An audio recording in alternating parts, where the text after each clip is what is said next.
राम प्रिय साथियों, पंकज कलखुड़िया चैनल में आप सभी दर्शकों का हार्दिक स्वागत है। साथियों, अभी जो हमारे वीडियो की सीरीज चल रही है, 5 राज्यों के चुनाव हो रहे हैं और मतगणना 2 मई को होनी है।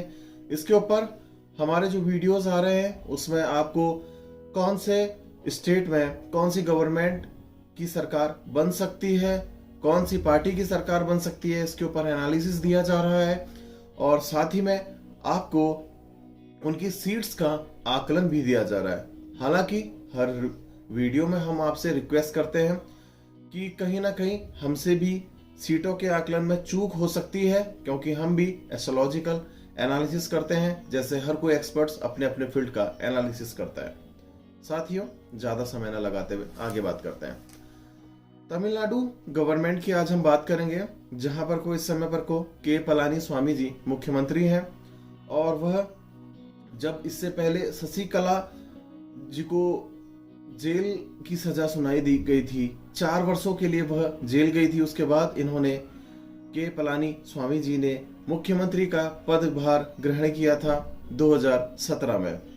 उसके बाद से इन्होंने अपने राज्य के अंदर बहुत से काम करने की कोशिशें करी, जिसको लेकर के बहुत सी गवर्नमेंट खुश भी रही और काफी सारे इनके डिसीजन निशाने पर भी रहे।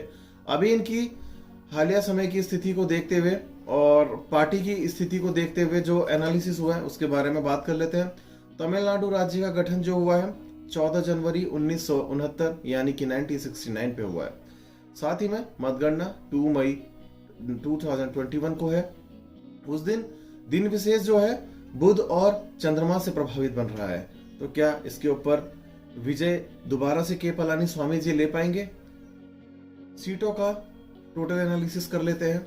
अन्य द्रमुक जो पार्टी है, जहां पर से हमारे सीएम साहब बैठे हुए हैं, इनका गठबंधन अन्य द्रमुक बीजेपी और पीएमके के साथ है।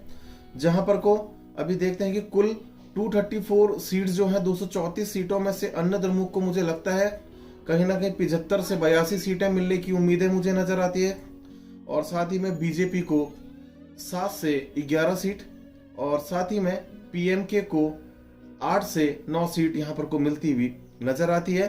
तो कुल मिलाकर बात करें तो कहीं ना कहीं अन्य द्रमुक को 95 से लेकर के 102 सीट के आसपास मिलने का यहां पर को इस तरीके का संयोग दिखता है। द्रमुक गठबंधन में अगर देखें, Congress, Dramuk, CPM, Indian Muslim League, CPI और अन्य छोटे दल मिलकर के इस गठबंधन से जुड़े हुए हैं। यहाँ पर को अगर मुख्य रूप से पार्टियों की स्थिति देख लें, कांग्रेस को 7 से 9 सीटें मिलते हुए, द्रमुक को यहाँ पर को 88 से 92 सीटें मिलते हुए दिखती है। सीपीएम 2 से 3 सीट, मुस्लिम लीग यहाँ पर को 2 सीट और सीपीएम को यहाँ पर 1 से 2 सीट मिलती हुई नजर आती है। और अन्य को भी अगर हम देखें सारे मिला करके तो 8 से 10 सीट मिलती हुई नजर आती है। तो द्रमुक गठबंधन को यहाँ पर को देखने को मिलने वाला है कि कहीं ना कहीं 105 से 115 सीट के बीच मिलने का एक अनुमान है और अन्य को जो बचती हैं सीटें उसमें 8 से 10 सीट। तो साथियों, कुल मिलाकर के जो एक स्थिति क्लियर होती हुई नजर आ रही है, कहीं ना कहीं द्रमुक को इस बार फायदा मिलता हुआ नजर आ रहा है और द्रमुक अपनी सरकार बनाने जा रही है तमिलनाडु राज्य में।